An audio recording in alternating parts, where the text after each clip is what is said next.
So James Gunn's The Suicide Squad left quite the impression at DC fandom with his behind-the-scenes footage of the film. Now that we know who all the main characters are and who the actors that'll play them and what costumes that they're going to wear, all we need now is an official plot and who the main villain of the movie is going to be. And fans may have found a clue in the behind-the-scenes footage that gives us a reveal of who the villain's going to be. Before that, guys, hit that like button because liking these videos lets me know that you love them. Hit the notification bell so you see videos just like this one. Let's get to the news. As I said in my intro, James Gunn brought the goods to DC fandom with his behind-the-scenes footage of his upcoming DCEU movie, The Suicide Squad. In it, we got an idea of who the characters are, what they're going to look like, and to see a little bit of the action and sets that will be in the movie. Two scenes in the footage, though, many fans think reveal who the villain of the movie is going to be. One scene shows a soldier being attacked by a purple and pink object on their face. In another scene, we see the exact same situation where a purple pink object that has appendages covers a soldier's face. The object hasn't been identified as an alien starfish, which means the villain of the movie is more than likely Starro. So who exactly is Starro? From his wiki, Starro comes from an alien race known as the Star Conquerors. He uses his mind control powers and his power to make psychic parasitic clones to help him conquer planets. He puts a small starfish clone over a person's face to control them. He is first introduced in The Brave and the Bold number 28 back in March of 1960, which also introduced the Justice League of America. In the issue, Aquaman summons a JLA and explains that he was informed by the sea life that an alien starfish known as Starro The Conqueror has descended into the ocean and created 3 clone deputies of himself and sent them out on missions to help him conquer the Earth. The JLA split up to take on the deputies, Flash and the Green Lantern each handling one, while Wonder Woman and the Martian Manhunter take on the third. Aquaman patrols the sea on the lookout for more deputies and joins the rest of the group for the confrontation with the original Starro in the issue's final act. So let's talk about the Star Conquerors themselves. As mentioned in his bio, Starro uses psychic parasitic clones to gain control of beings to do his bidding, known as Star Conquerors. Since he is able to asexually spawn, he can create millions of miniature duplicate spores of himself. Given the scenes, we know that Star Conquerors will take over many soldiers that the Suicide Squad will have to fight off. But could he take over members of the Suicide Squad? The main goal of a Star Conqueror taking control of someone is to get knowledge that can be psychically linked back to Starro, and also having control of the host and their abilities. There are a few members of the Suicide Squad who might be controlled and make for some great on-screen battles. So how will Starro be portrayed in the movie? During the Suicide Squad panel, one member of the cast was noticeably missing, Taika Waititi. Known for voicing Korg in the Marvel Cinematic Universe, many fans think that his absence means that he could possibly be the voice of Starro. While nothing has been officially confirmed, one thing we do need to know is if the movie will portray Starro as a giant monster starfish or as a humanoid version of Starro. While a giant monster starfish could be some CGI fun, I do think they might go for the humanoid version of the character. The humanoid version of Starro was introduced in 2009's Rebels, issue number 5. According to his wiki, Starro the Conqueror was once a little boy named Kobe who lived peacefully along with his people on his planet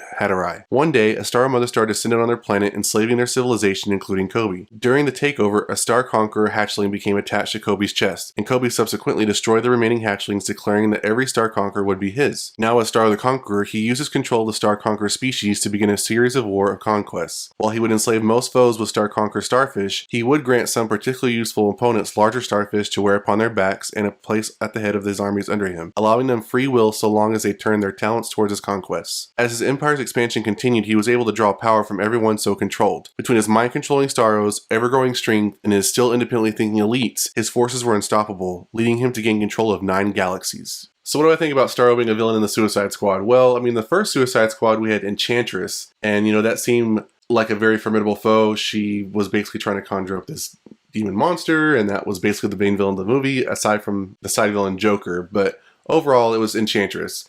So I think going forward in the second one, they do need a villain that's just as big and bad. And I think it's kind of cool that we're doing a throwback call to the, kind of very first entry of the Justice League. It just happens to be the Suicide Squad that's dealing with him. But I think it's cool that we're going back and pulling this kind of old vintage monster that's been around in the DC Comics universe forever. I do think it's ironic that we're dealing with the character that can basically take control of everybody on the team. So it's going to be really interesting to see how this kind of misfit of villains can handle this, because I don't know that their particular power subset is strong enough to take him. I mean, I guess we're going to find out, but it's going to be interesting to see that dynamic and see exactly how they're able to subdue him. Given that the Suicide Squad typically does like smaller missions amongst the DC multiverse, I don't know that Starro's overall goal and what he plans to do to the planet is actually going to be, that large in scope. I would think that maybe it's going to escalate to a point where it gets so out of control that it could potentially get to that point. That's probably what we're going to see in the movie, because I think this does happen on an island. I was going to do a previous video before we found out it was going to be Starro, because I thought it might have been King Cobra as the villain, and that takes place on the island Corto Maltese or Santa Prisa, so it could still happen on those islands. So it could be that Starro basically is taking control of all the people in and the soldiers and stuff that kind of inhabit that island. And before it gets to a larger scale problem, the Suicide Squad's able to subdue him and basically defeat him. And I'm going to say right now, I think the true hero of the movie is going to be Polka Dot Man. I think he's going to be the one that's able to defeat everybody and save the day. At me if you think otherwise. I'd love to hear your comments down below. So what do you think about Starro being a villain in the movie? Do you think that was a good choice for the Suicide Squad? What are your recommendations for villains? I'd like to hear them in the comments down below. That's it for this video, guys. If you enjoyed it, hit that like button. If you want to see more videos like this one, hit the notification bell. And I'll see you guys next time on The Mashup.